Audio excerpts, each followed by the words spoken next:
Reasons why Biafra will never be achieved. The ongoing campaign for Igbo freedom is not in any way different from any other agitation from other nations. The time lapse between 1967 and 2020 is about 53 years. In fact, the agitation for Biafra tends to be on eating up, as Nnamdi Kanu once urged that Biafran is not a state of actualization but a state to realize. There was a country called Biafran after the declaration of Ojukwu over 50 years ago, and Kanu seeks to realize that country.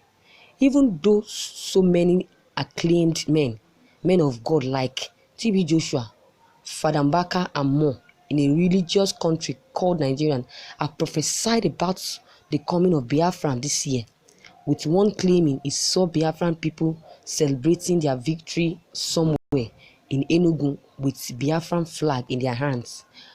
Well, let us wait and see. As the Igbo renewed their vow to be free and separate their ancestral lands from Nigerians, here are the reasons why Biafran will never happen now or in the future. 1. Unity. John Dixon said in 1768 in the Liberty Song, "Then join hand in hand, brave Americans all. By uniting we stand, by dividing we fall." Let the truth be told that Igbo people lacks unity among themselves.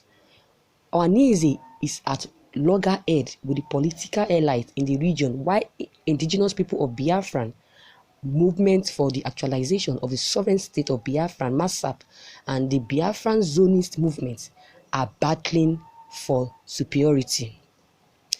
For instance, the former MASAP leader once hinted on how he recruited Kanu in 1989 to head Radio Biafran. According to him, "I recruited Nnamdi Kanu in 1989 when I established Radio Biafran and appointed him the director of the establishment. He started preaching hatred and brainwashing the youth. MASAP sacked him."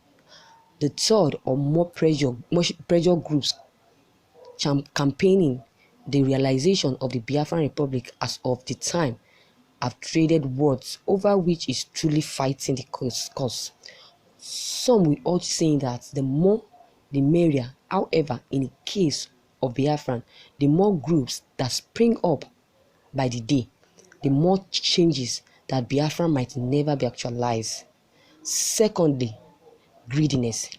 I could remember vividly some years ago, MASAP, which was the only group agitating for freedom under the leadership of Nwanzurike before the aggressive approach by IPOB in 2012, but not until Nwanzurike started teaming up with Nigerian political elites in Anambra and the entire Southern region, to the extent that he was not able to account for the expenditure that led to the dissolution of MASAP and thus giving birth to other splinter groups.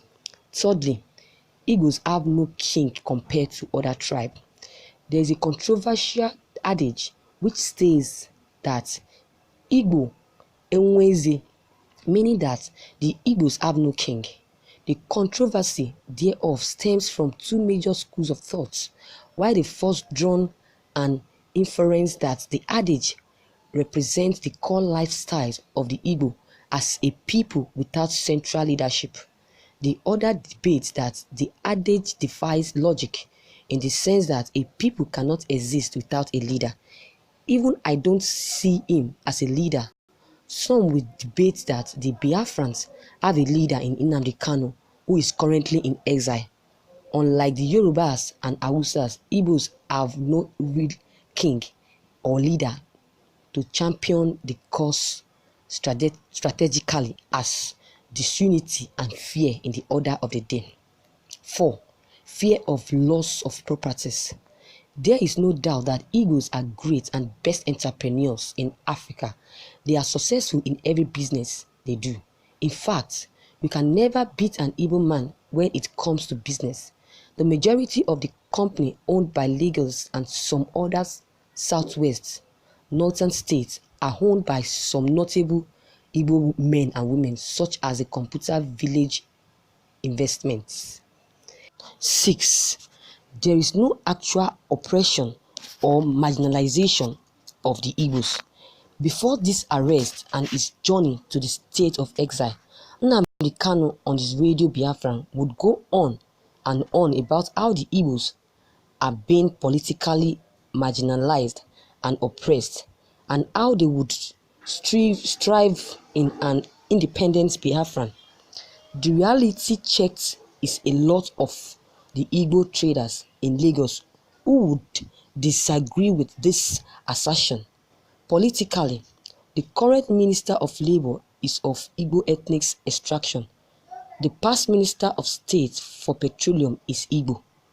Within the last 17 years, the Igbos have produced a Senate president, several ambassadors and top governors and government officials. The Igbos are simply a force to reckon with in Nigerian politics. 7.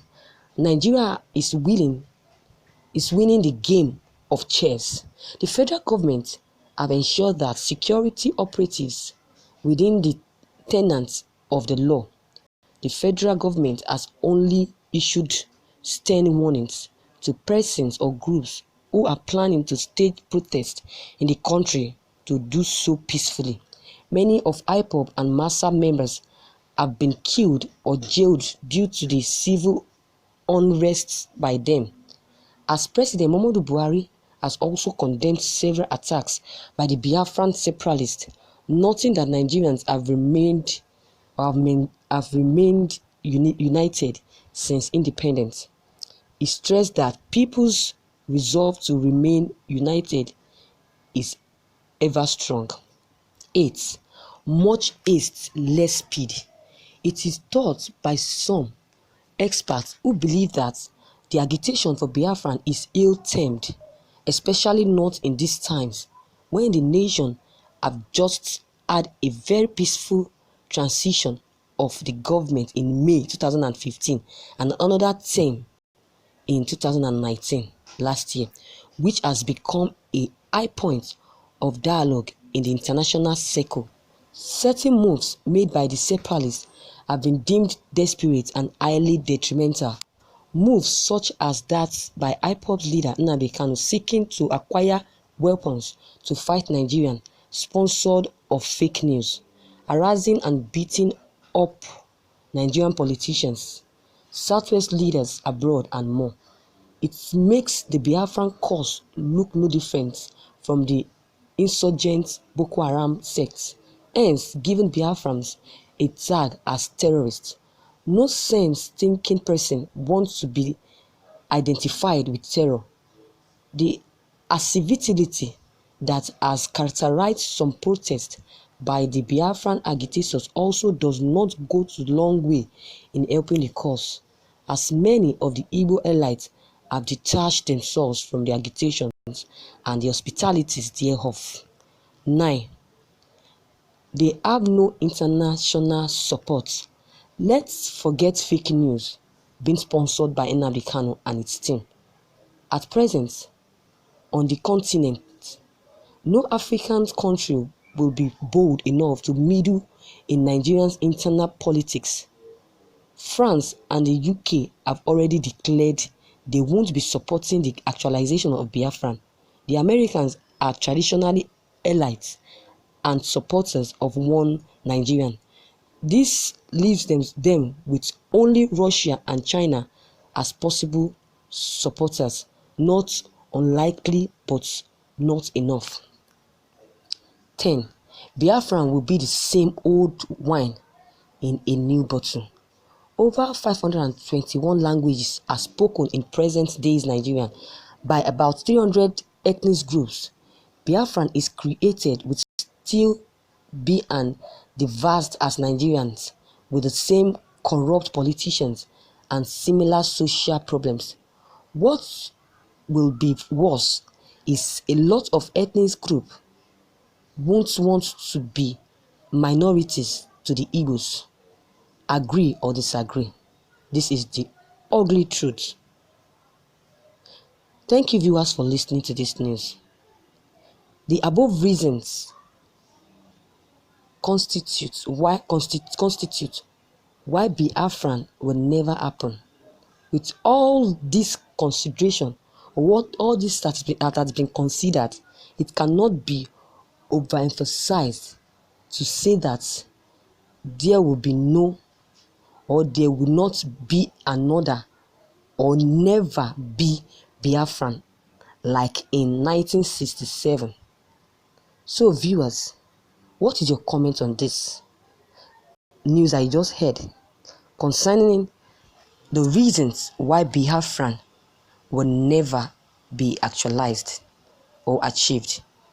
Are these reasons, the reasons that you just heard, are they, or are they, can they be considered and conclude that, or can these reasons stop Biafran from being achieved? If you think the reasons can stop Biafran from being achieved, or can never stop Biafran from being achieved, please don't hesitate to drop your comments below. Like this post, follow me for more updates, and share this news with friends. Thank you, and God bless you tremendously. Have a wonderful